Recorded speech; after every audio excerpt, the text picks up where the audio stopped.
Welcome everyone for our next series in the Cohen Center's webinar Wednesdays. I'd like to frame our discussion before I introduce our panelists today. White supremacy is a political, social, and economic system of dominance that we've all been socialized into. We are not necessarily trained to perceive it, but we need to rethink our place in it. As a teacher, have you ever been tired yourself, frightened, or seeing your students reject the idea of white privilege or white supremacy? Have they shut down? Have they become defensive or angry? Have they claimed victimhood? Interestingly, almost 50% of this generation believe that discrimination against whites is a problem. Do you or your students just feel like withdrawing? The questions that I'm raising here are important because those actions and reactions illustrate the safe space that we occupy. We have the right to withdraw from a conversation. We have the right to say, I'm being targeted and I choose not to be targeted. People of color are not afforded such space in our particular society. Our survival and safety has never depended upon our knowledge of white culture. Black parents, as we are becoming more aware of, on the other hand, must warn their children about the dangers and requirements of navigating our culture. Tonight, we continue our lifelong engagement and self-awareness by facing very difficult questions. As teachers, we all try to create more just and safe spaces for integration. But first, a few difficult questions. Often, we reduce racism to racist acts done by bad people. Do we, by default, therefore, position ourselves as good or at least not bad people by claiming that we are not racist? Do we get defensive if someone says we may have said or done something racist? Do we or our students get defensive seeing that feedback as an attack somehow on their character? Do we rely on people of color to educate us about racism, as if only they experience it? Or do we constantly ask ourselves and our students what their role is in perpetuating racial assumptions and racial inequities? To recognize that we are knowingly or unknowingly part of that system. Are we comfortable with being vulnerable, of admitting that we may not always see the structural racism around us that we all want to confront? Do we confront our own racist constructs and assumptions constantly, not from guilt or fear or a sense of victimhood, but from a need to see those inequities and those injustices? We're not here tonight to learn how to parachute in, to rescue other peoples from some kind of position or place of privilege. Instead, we're here to seek and hear how to learn how to model our ongoing confrontation and self-examination that allows us to foster an awareness of structural racism and hear the voices and empower the voices of others in our classrooms. How do I interrupt, question, educate to promote competencies of democratic citizenship? We need to help our students identify and confront historical and contemporary racism. What strategies and frameworks are in place that can help us engage and sustain very difficult conversations? How do we involve our colleagues and administrators in this important work? And so this afternoon we have two good friends of mine, which is a wonderful way to begin an afternoon. David Young is the Superintendent of Schools of South Burlington, Vermont. And important to have, I think, an administrator share his perspective and indeed field your questions about how to engage the administration in issues that you are seeing and encountering. Peter Keene is a master teacher at Kearsarge Middle School, who I've known for years as I have presented in that wonderful school as they do their Holocaust Remembrance Week. Takeaways today will include frameworks to support courageous conversations, tools and resources, a discussion of your needs, concerns and experiences, and things that you can do to engage students and colleagues in civil discourses that recognizes the needs of all. And so I'd like to introduce Dave to lead us off today. David, the floor is yours. Thanks, Tom. Thanks, Peter. So I certainly, as Tom has done a nice job kind of framing the conversation for this evening. Again, it's my desire to learn from everyone. I think this is an important time in history that we listen and we learn. Every day goes by that we have some things that we take away. And so from my perspective, just on where we are, again, South Burlington, Vermont, we have 5 schools in our district. We have a high school, a middle school, and 3 elementary schools. And our work has been to really help allow for student voice. And we, in this particular district, have taken on a pretty significant student voice recommendation to change a school mascot. And as a result, recognized some of the societal pressures around making that change. Again, it was student driven and then administratively supported to allow for those things to happen. As we've continued on our pathway, we have spent considerable amount of time on diversity, equity, and inclusion, and have focused a lot of our professional development along with a growing and guiding coalition of folks to do that with teachers. And as Tom mentioned earlier, Courageous Conversations, our district, we have about 242 teachers. Well over half now have been trained in that. And again, train, I want to use lightly because, we've been provided with some expertise, and then the hard part, of course, is putting it to practice. And so in addition, we've kind of continued to unfold the importance of embedding our practice in every day of our work, whether it's, our opening meetings in our elementary school, how we have lenses on mindfulness and diversity, equity, and inclusion, how we continue to have these professional development works continuing. We've collaboratively, administratively, and teachers have taken on reading and about white fragility, and as I said earlier, the Courageous Conversations. Some additional tools that we have found that have been really helpful and about teaching tolerance, and it's Speak Up at School. Again, it's teeny tiny, but it's the pocket guide version. And I absolutely find this to be really, really important work. And some of you probably have seen it and witnessed it. But what I like about it is it's the ability to confront people and not just let it go by. And I think it's an important time for us to really speak up. And again, that's what it is. But it's divided into these components, and you can look it up. But interpret. So first is to make sure you ask the question, and what I'm hearing you say. Second is to question. Third is to educate. And then the fourth is to echo. And how that generally unfolds is somebody who we all know sometimes says something that doesn't quite rest with us. Do we walk away if we're in a party of 2 or 3? Do we walk away, or do we ask the question to say, hey, can I ask you, can you clarify that before I just walk away and don't take it on? Can I question a little bit more? Can I educate in areas that I may know, right? And I have that comfort. And then for my colleague or friend or family member who may be beside me, who can echo that and say, I agree with David. Generally, we know when that happens, we create an avenue of change. And it's so important in this particular arena as we talk about, race and diversity, that we speak up and we not wait to do that. For me, I come from a place where I recognize that I'm a white, privileged male, and I don't have a lot of things to really worry about.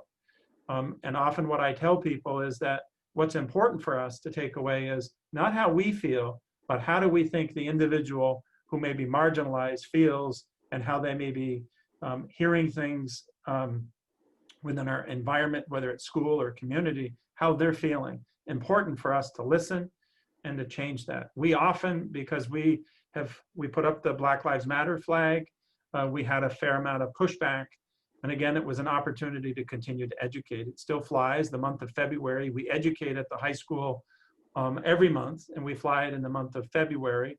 And this summer we took on a pretty guiding coalition of folks that came out and had the Black Lives Matter flag on our property out on a fairly busy road and just bringing attention to that work. Unfortunately, of course, it did get vandalized, which we continue to figure out how to move forward in the most responsive way. But again, a good reminder that we have a lot of work to do. So again, I don't want to over talk here. I'm good at doing that. Actually, Tom knows that. But you know, this work is important to me. It's gained additional importance as we look at how we support all kids in our district. We have about 2,600 students in our particular district. And it's important for me to ensure that students that have been marginalized and all students are able to go forward in a way into our society and can be good, strong messengers and practitioners of the work that we want. And it's part of that we have been doing as a district that allowed for those voices to come forward and say, we don't like our rebel mascot name anymore. And we don't like what it stands for. We don't like what past history has said. Therefore, we don't agree. And we want you to examine your practice. And so we did. So anyway, I'm happy to be here and happy to help in any way I can keep this focus forward. Thank you. David, I'll interrupt for a second. I have a question for you. But first, I'll remind all the participants that we can field your questions via the Q&A box at the bottom of the screen. And we've scheduled this so that we're going to have at least 20 minutes or more to field your questions and have conversation with you, which is the important part of today. So feel free to add those there. Dave, are you comfortable with talking about some of the pushback and kind of threats that you received when you were navigating at least the rebel mascot? Sure. Yeah, I think, you know, the biggest thing, and then this was what often comes up, is that individuals that were connected to the community, they're graduates of our high school, who obviously had some connection to the rebel name. It was an important part of their life. And they felt strongly that, you know, that's not what we meant. We never saw it that way. And we were compassionate, caring people to all. And they failed really to see that. And we got some pretty significant pushback from folks all over the country that have spread out, who were connected to the high school or our district, and were very angered by that name change. When there's part of our work is to educate, you know, and to try to have that perspective. As you know, when we do this work, there are some people that have made up their minds and are going to just continue to push back and say, I disagree. I do believe that it's a collaborative process where many, many people over the course of time can echo the work and the importance of change brings that to happen. But we had, you know, death threats. I was quite unaware of the kind of what I would say white supremacist kind of pushback that we got. A very, very organized group of people that started to, you know, come out and push against us. We had a group of people during our budgets. You know, our budgets generally are supported by our community, but we had a fairly significant group come forward that basically had a meeting with one of them. I said I would meet. I'm generally open to meet with anyone. And in that meeting was a good group of people, 4 or 5, 6 or so, and said, listen, we'll help you pass the budget if you don't change the name, you know. And so our budget did go down once, it went down twice, and it took a third time. And, you know, it was through a lot of the messaging and some of our, you know, our public that came to be that said, we're not going to do this to our school district. And, but I still have residual effect of some of this. Again, our past budget, we tried to take on, you know, aging infrastructure and build a new high school and middle school. And so it was pretty significant ask, but it was the same group that pushed back in every avenue that are still pretty active. I think the numbers diminished. I'm not sure how that's come to be. I have to be optimistic and say maybe some of the learning has happened, but it's still pretty pervasive. And I think this also points to something Tom said earlier, that it's not up to our people of color to educate the population or educate us. It's up to us. And there's some things that really resonate with me, you know, in some of the training, but it's really important that we recognize that, you know, it is going to be uncomfortable. You know, this work will have some uncomfortable places. And, you know, some of the agreements out of the courageous conversation that resonate with me is there's 4 agreements. 1 is to stay engaged in this work. 2 is to speak your truth. 3 is experience discomfort, which is what I just said, and then expect and accept non-closure, which are three things. The other piece that then I'll end and listen again, but you know, when we talk about, and Tom touched on this too, but the four R's: race, racism, racial, racism, and racist. And you know, there's big differences between those. You know, race is all of us. Racial is an action against race. Racism, of course, is a call to action about race, and race is obviously a very negative act that comes out of that. And again, for me, it's some of those things that continue to resonate with me. Tom will probably, he could tell good stories about me about being more of a simpleton, but I do think that some of my approaches in response and giving teachers the opportunity to speak their truth with me and to help shape our district in a way forward has really been really important. And again, I think we're doing a lot of things right, but we have a lot of work still to do. Thank you, David. And you said some very important things that I want folks to just consider, and that these weren't bad people. What they had was sort of this romantic kind of sentiment to a symbol. And I think when you start talking about romanticizing a symbol or the past, you're really talking about a white supremacist experience. There are very few Black people who look nostalgically back at the past. In fact, we're looking at progress. So even framing it the way you did, well, I think exposed really the situation that this is really about us to really start talking about and recognizing our own privilege of threatening a budget, of just holding on to something that seems nostalgic for us. And it's really that white supremacy is, see, I see it in a couple of ways. White supremacy is sort of a structural thing that's been around since the founding of our country. We're all almost unaware of it. It's just imbued in our right to make these kind of protests. White nationalism is a different ballgame. These are people who want to overturn the system and do something quite even more more damaging. But I think in your story, we point out that really the question here is one of having good people not feel threatened by this. In fact, what kind of threat really came their way if they lost a symbol or a mascot? Not much of a threat, but for them, it was a perception somehow of nostalgia being removed, something the Black community wouldn't mind seeing removed. David, thank you. I'm going to shift now to Peter, who's going to talk a bit about issues facing us in the classroom as a teacher, and hopefully be a conduit for all of you teachers too who are navigating the same space. Peter.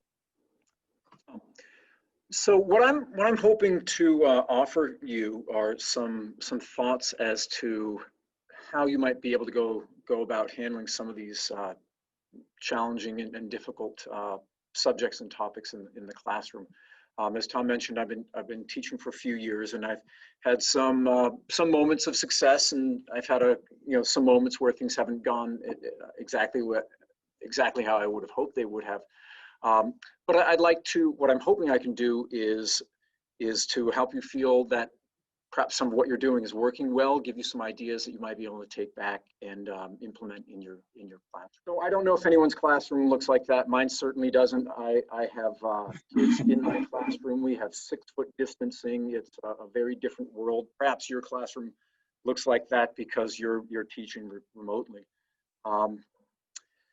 So one idea, and this I'm a little embarrassed to say, it took me a little while to really get a handle on this, but we've got to take care of ourselves in order to be able to be in the right mental and physical space to be able to handle some of these, what I think we would agree can be pretty stressful subject matter to deal with. And I just want to plant that seed in your head that it's okay to take a little bit of time every day or even right before class and make sure that you and your students are in a good place, that you've managed any stressors that might make it a little more difficult for you to have the patience and the professionalism to handle some of these issues. It took me a long time to realize that I shouldn't be listening to the news on the way to school. You know, that I can see Dave kind of chuckling there, but you know, it took me just embarrassingly too long to realize I was getting to school, and I just was a little uptight, and that made it much more difficult for me to have the calm presence to address these issues. And it's okay to take a little bit of time at the beginning of class as well and have kids do a breathing exercise or a little doodling, some contemplative moment, just to, as a friend of mine always says, lower the pulse, sister, just to make sure that people are in a good space. So it's also important to keep in mind that there are these issues of free speech. Students certainly do have rights to express their ideas. And just keep in mind that as teachers, that's a little bit different for us as we're representatives of the school district. And we always want to make sure that we are avoiding statements that might be contradictory to board policy, might come across as being critical of our administration or administrators. And we want to avoid those statements where kids might interpret that we're expressing our personal views on political or religious issues.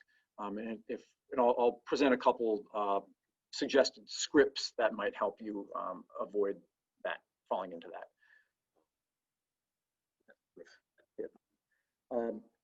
What I really want to have kids understand is that we're addressing issues in our classroom so that we can have a better understanding of what's going on in our country, so that we can have a better understanding of why people are responding to events and policies the way they do.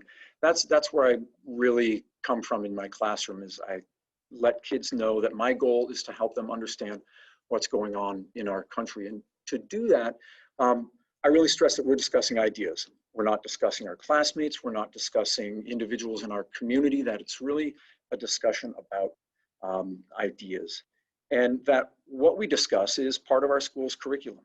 And if you can have conversations about subjects and topics and issues that are related to your curriculum, that really puts you in a position where you have sort of that background understanding that it's okay and it's acceptable for you to be having this conversation with your students as it's related to your curriculum.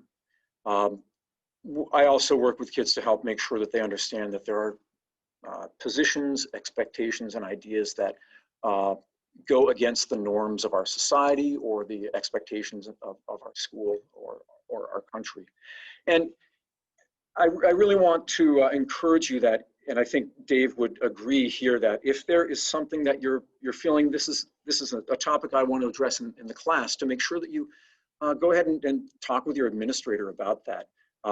I was going to have kids read an article about systemic racism a couple of years ago, and I felt that might be something that might get the phones ringing. So I shared with him well in advance the article I was going to present to kids, and he appreciated that, and he backed me on that. So that's always a great idea to do that. So as we're having these conversations, there are, I'll call it a script that we can use, some phrases that I like to use to make sure that we're avoiding any judgment of individuals. And I always like to use the phrase, some people say this, some people say that, whether it's about a policy or an event. And I found that has been a great catchphrase for me to use in the classroom. Some people say this, some people say that. That creates, or that prevents kids from interpreting anything I'm saying as my personal view. And I like to use that so that we're focusing on that idea of working to understand why what's happening in our country is happening.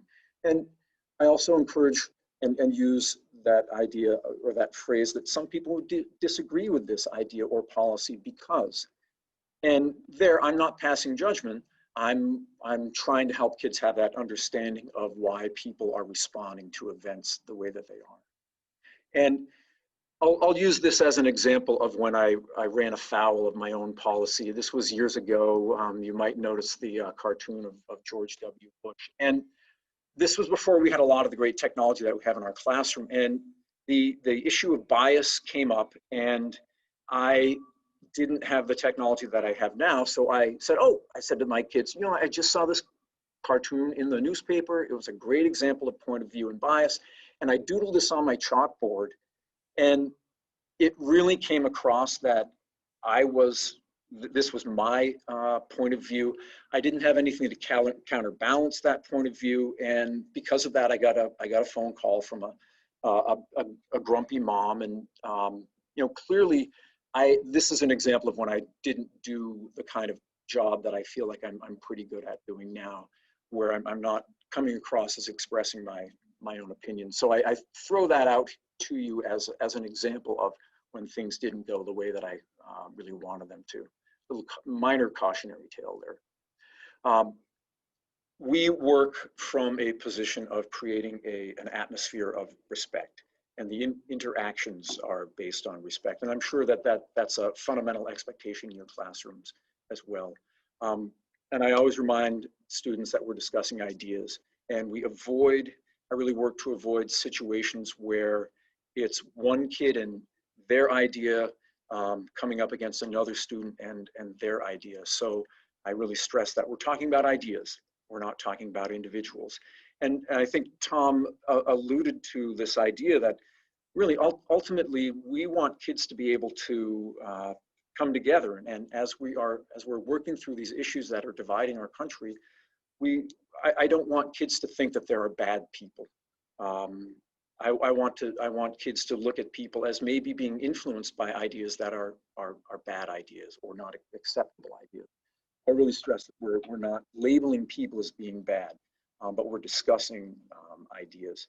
And I think it's helpful that students have a script too, where they can say, well, Mr. Keene, I've heard this, or I've read this, or I've seen this, or I came across this on the internet or something like that. And then that's a little tool that we can use to distance them from feeling or having their classmates interpret that they are expressing their personal ideas. And I think it creates a little safer script or conversation that we can have. The same with disagreeing with ideas, not necessarily disagreeing with you. Having some common facts that we all agree on is very important to establish this foundation for these conversations.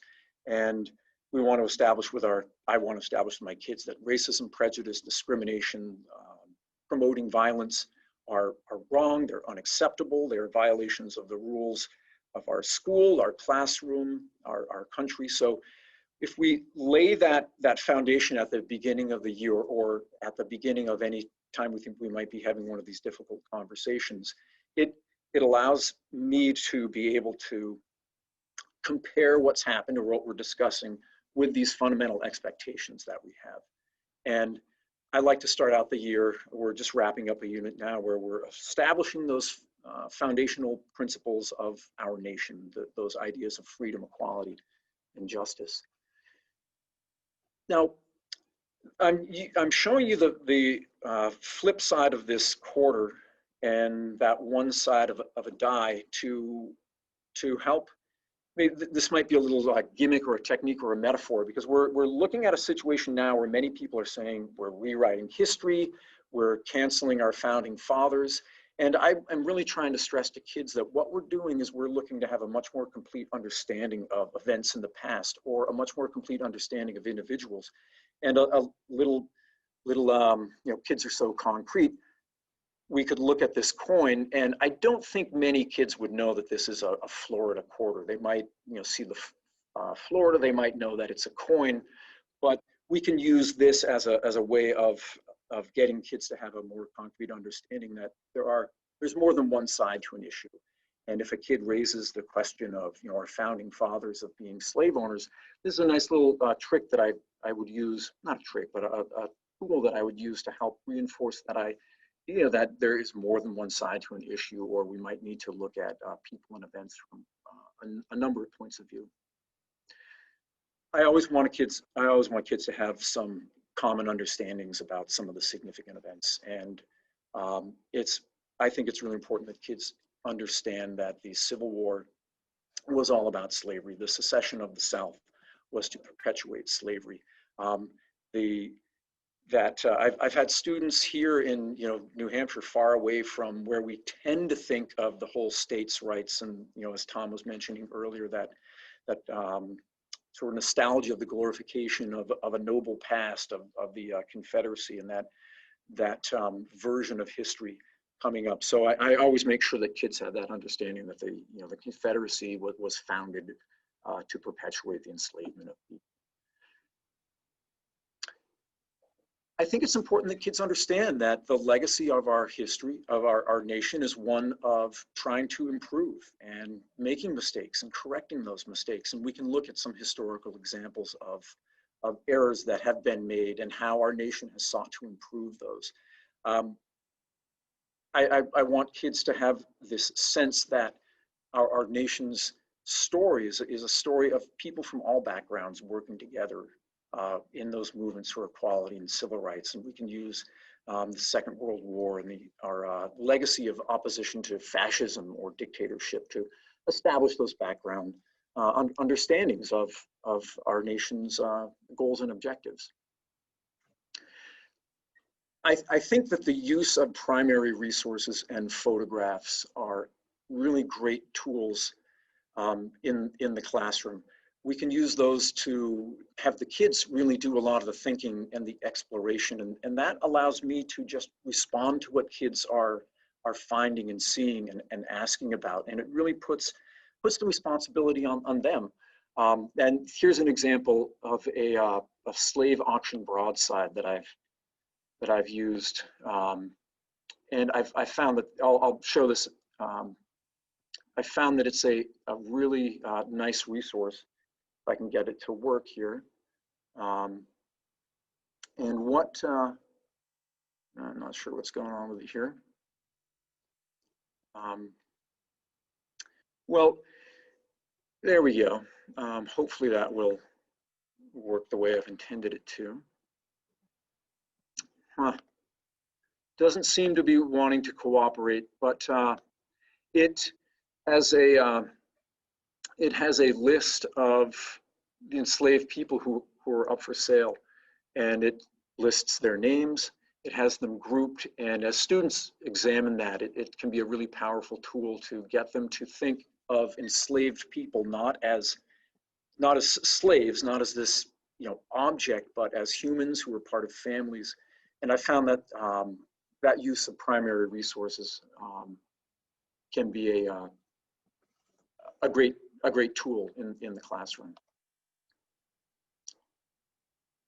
Now, photographs, I really like to use photographs with my students. I think they're excellent tools to spark their thinking. And I used these two images a few years back in the wake of the Unite the Right rally in Charlottesville. And I mentioned it in class. And my 8th graders, had come back from a summer vacation, and none of them had heard about it, and it really surprised me, and I felt like it was an important topic to address. So these are two images that I showed kids, gave them time to look at them, answered questions, made sure that they understood the imagery that they were seeing. From that, I then had them examine these two issues because I really wanted them to understand that our country has a history of opposition to fascism. Gave them the opportunity to examine these two images, and then moved to the contemporary images of the Unite the Right rally. And kids were able to understand much more completely why people were responding to this event and why people were reacting the way they did to this really offensive display of racism and white supremacy in our country. By having a better understanding of why people were interpreting these events based on the historical context. And that's really what I'm really trying to do in the classroom, is help kids understand why people are reacting to what's going on and have that better understanding. it's really important for us to come at this from a position of, from an informed position. And I just want to present to you a couple of resources that have come my way recently. And Dave earlier mentioned, teaching tolerance, a great source of information. They've come out recently. They've been pushing out Teaching Hard History, and it's a great framework for teaching the history of American slavery. And they've got a version for younger grades, and being middle school, I'm showing the 6 to 12. I really recommend checking out their resources. I don't know if you've used any resources from the Choices program from Brown, but they're excellent. Anything I've used from them has been just super high quality and very helpful.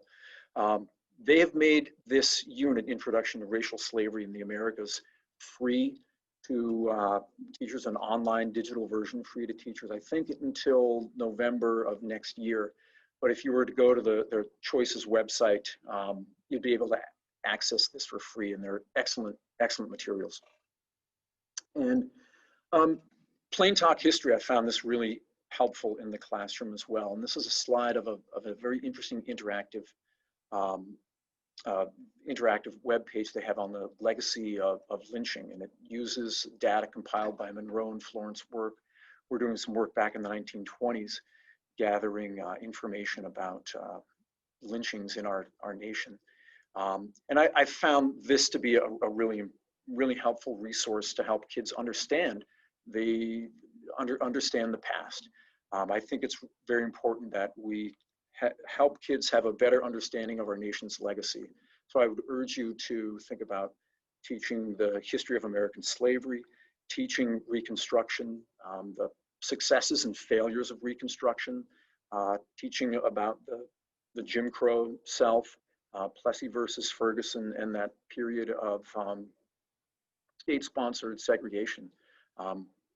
If our students don't have that understanding of our nation's history, it's going to be very difficult for them to understand why people are responding the way they are to events in our country, as we speak.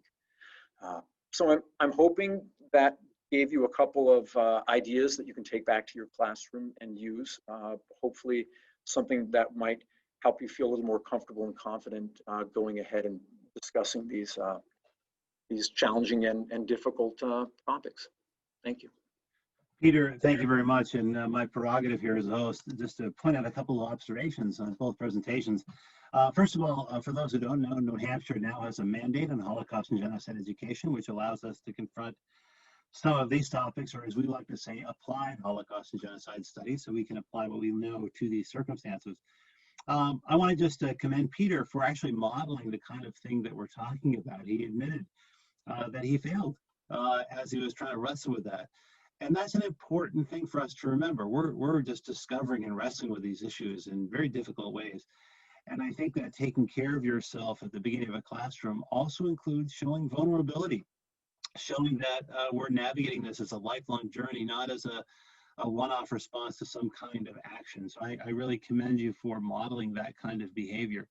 The Civil War is spot on, and the difficulty in even U.S. citizenship tests. There's only one question that allows for two different answers. What is the cause of the Civil War? And as we know, states' rights was not the cause. That becomes a justification for Reconstruction, fighting Reconstruction after the war.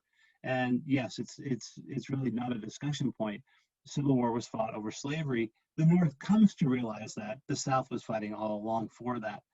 Speaking through the documents allows us to speak through the documents and not at each other. We actually did that with Palestine-Israel issues by speaking through Iranian cartoons, not at who was writer. And I think that's a very helpful way to go forward. And two last thoughts. The documents that you showed too about the violence inherent in the slave auctions.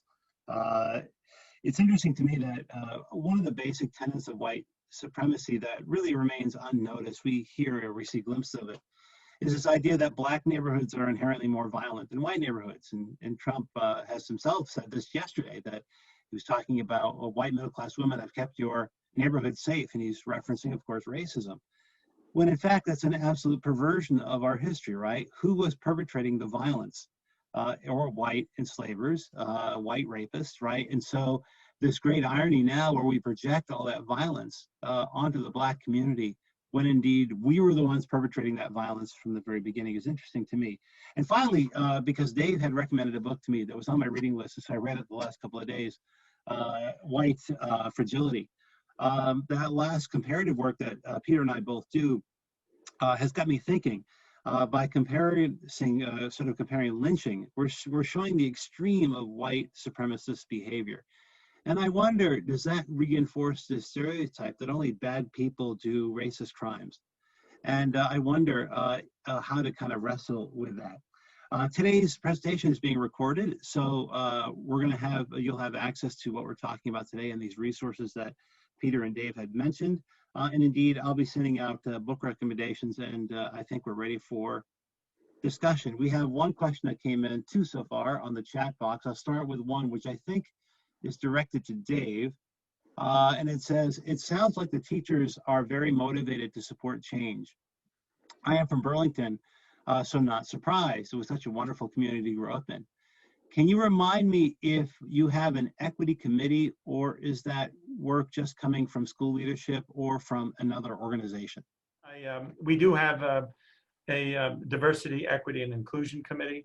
And one of the things that we did in South Burlington was also to wrap around mindfulness and wellness. So we have kind of this Venn diagram, if you will, that has all three of those, because I think, again, as Peter mentioned, there's components of, wellness and how we take care of ourselves and each other, how we, control our own personal behaviors and demonstrate that to our students and staff. So we do have that committee.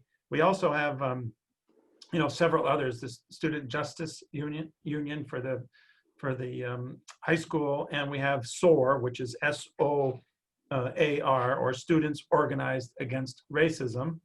And then our teachers also here at the middle school have a Building Anti-Racist for White Educators. So that's also a group that's going on. We have a speaker series, that we've been trying to do.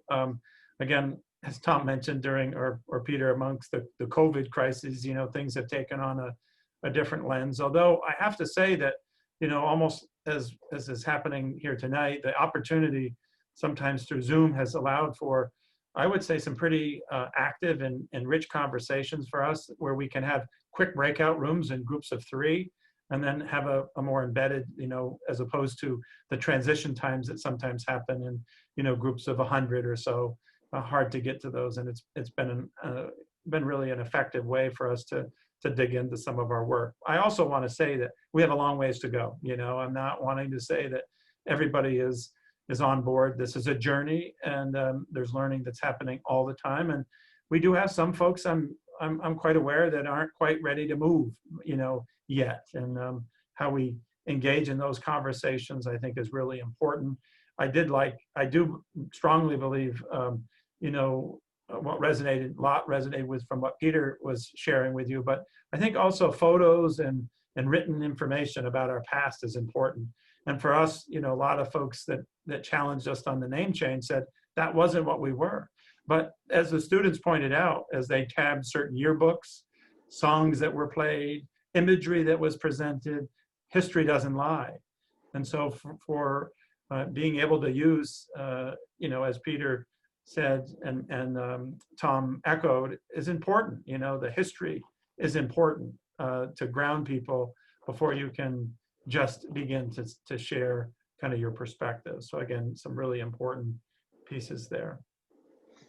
Thank you, David. And, for me, it's often about, although for those who've had me in your classroom, you'll find this hard to believe, it's not so much about me sort of presenting my position on things, but it's to recognize where these actions, like you just described historically, have impacted those people who are targeted. And if we can shift our view to them, to their struggles, rather than defending a position, then maybe we start a good conversation. Another question that came in deals with the state mandate. How come the New Hampshire mandate does not include racism against Black and Indigenous people too? I will say it does. And the reason why I say that, we meet with the governor next week for the first meeting. And part of the committee is Jim Waller from the Cohen Center, amongst other people as well. And we'll be shaping and framing what that legislation looks like. And again, this is getting back to applied Holocaust and genocide studies. So mass atrocity, genocide fits definitely the rubric of what happened to indigenous people in this country, Canada, Australia, as well as against blacks. As you may know, when the Genocide Convention was ratified in 1952, as the negotiations were going on, the black community in America published a book saying, we call this genocide. And so that is going to be woven into whatever work that we recommend. What I'm interested in is your questions as well and observations for those who are participating. What kind of problems are you facing in your classroom or in your school, amongst your colleagues even? What are you afraid of? Is it difficult to navigate these kind of spaces? So I'm interested in those kind of things as well. Mark, I wonder too if we can open this up to a more visual conversation, or are we limited to the Q&A box? So as everybody's coming online here and we're seeing folks coming in, thank you so much for being with us. I think for us, it's how do we work from the Cohen Center's point of view as a support system? How do we help you navigate what you're seeing in the classroom? What resources can we provide? And is this kind of conversation helpful for you? I can envision in the future the breakout rooms that Dave mentioned, and we do actual work with colleagues on these issues. But what kind of issues are you bringing to the table for yourself, or questions you might have? I'm Kim Watkin. I teach at South Burlington High School with David. I think one of the issues that I'm kind of struggling with is this idea of being complicit in some way if I don't speak the truth. So if the President of the United States says something that's anti-Semitic, or racist, it would, like, to not use his name or to not point that out seems like it's complicit to me.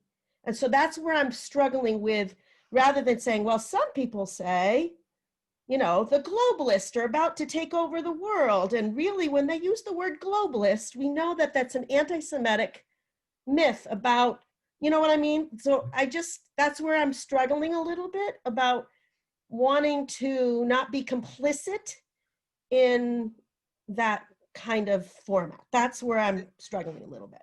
And I'll just respond quickly then throw to the panelists. And I think that recognition in and of itself is the important question. So panelists, what do you think? Or fellow teachers, how would you help or respond to that? Well, Kim, if I could, I wouldn't say avoid using the president's name. I think you could say, when this individual made this statement, the reason that some people reacted the way that they did is, and then you can give some of that context to help students understand why some people were responding to words of President Trump the way that they did. Because I agree, I totally see where you're coming from. But I think if we use statements like that in the classroom, we're not coming across as presenting our personal judgment on, for your example, the president, but we're helping kids understand why people are responding the way they are. And I guess that's where I would approach that specific issue that you raise. I wrestle too with that, and for me, it's almost raising it. Thank you, by the way, raising the issue of I'm torn by how to respond to this, but feel I must. It's a difficult. This is really the reason why I wanted this panel, is to meet on that very question. I don't think we can avoid it. I don't think we have the right to avoid it, especially for those being targeted. The question is, how do you have a conversation that does not put people on the defensive? Because that's really the issue, right? How do you say, these views are really damaging, and how do we navigate this space? So I'm often presenting Zoom. I have a brief presentation on the QAnon conspiracy theory. It brings a lot of these things in. And so I'm often the guy who can actually come in and do that. And then you can agree or disagree with me if it's more navigable that way. But I'm curious about everybody's thoughts about how do you engage your students in what is necessary. We cannot avoid. It's incredibly dangerous what's coming out of the White House, and we're in a situation none of us are trained in to deal with. Well, I just want to quickly say again, Kim. First of all, great to see Kim on. I haven't seen her in person because of COVID, but she's doing awesome work. So shout out to her, and also to my Burlington teacher friend too. But I think, going back to Kim's question about being complicit, I do think that, facts are important, as we said earlier, about, photos and written statements and verbal statements that are provided. I think we need to be truthful, and to be able to call it what it is and say, again, this is what was shared. And I think when we're able to share what was said in fact-based or quote-based, I think it does allow for us to kind of disengage a little bit, where it's not looked upon as solely our own personal acts, but to see this is what. And then I think all of the questioning, responses are important to embed our students into the conversation that I think are so important for them to be part of. So I again commend the question and don't want complicity, David, how important would it be for a teacher to approach you with that topic and say, it concerns me, but I think it concerns the whole school, and I think we should do something about it? Is there a way for teachers to approach their administration so they don't feel alone in trying to face these kind of questions? Yeah, I think this is an important topic, and one, even perhaps for us, with Kim bringing this up, and it may be one that, teachers across our district or Vermont or New England and beyond are struggling with. And maybe this is something that at the present time we need to, take on a little bit more. And again, I think, as Kim demonstrates, this is uncomfortable, but part of this work on a going forward basis does need to be uncomfortable. We need to be in this place of uncomfortableness if we're going to make change. And, I don't want to say that I model that very well all the time, but I think it's important. I would want to take on this conversation and figure out how we're going to support our teachers in the classroom on the front line, how we're going to communicate it to the public, and perhaps that this very question may bring up some folks to look at different perspectives and change. Someone just posted that the National Education Association has passed a resolution to tackle white supremacy culture, and most of us are members of the NEA, and that gives us an umbrella under which to work. Talk. I have a question. I live in South Florida. I used to live outside New York City, so I may be off base here altogether, but my sense is that New Hampshire and Vermont are not very ethnically or racially diverse. If that's so, how do you engage your students in these conversations? Are they subject to just national TV, or is it something closer to home? It's a wonderful question. Thank you, Greg. Who would like to field that one? Well, Greg, you're right. My school has very few students of color, and I just go ahead and make that part of my curriculum. I think it's important that kids have that historical background. So I've made that part of my curriculum for a number of years. But you're right. New Hampshire is very different from other parts of the country. Absolutely. I wonder if it gives us a chance to raise the question about, does racism exist, even though we have a pretty monolithic culture in most of our schools? And I think that would allow exploration into systemic and institutionalized racism, right? That no one sees. And yet the challenge would be, how to identify it here. It might be an opportunity for that. Other thoughts and responses?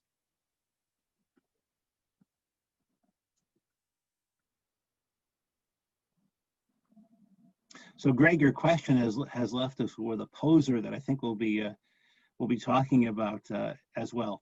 other questions and concerns folks have.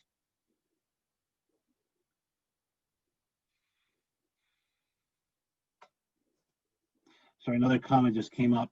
I'm going to be looking at it here.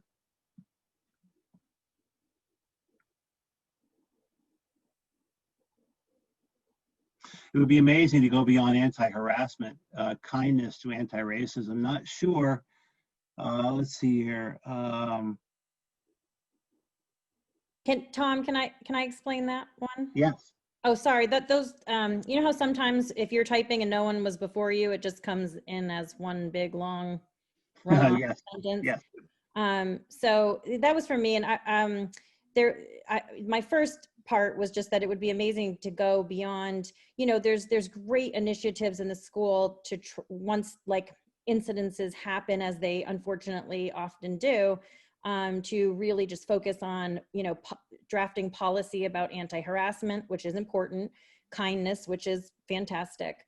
But I do see that reluctance to acknowledge things that are a little more specifically anti-racist, you know, in terms of not ruffling feathers. However, I feel like the school districts, you know, I think we're seeing, you know, the gravity of our position right now, right? That, I mean, I'm a teacher here in New Hampshire now, from Vermont, but, you know, I've been here for 20 years, and I do think we're seeing the gravity of our position to, you know, take a stand on those issues, you know, and say that instead of just being pro-kindness, that we are, in fact, you know, going to work to be anti-racist. I just see that the language is it's still so watered down and vague, and you know, so I'm figuring out how to help, you know, in any way that I can, you know, to help with that messaging, and how we can do that. And I understand the importance of changing hearts and minds first and working on our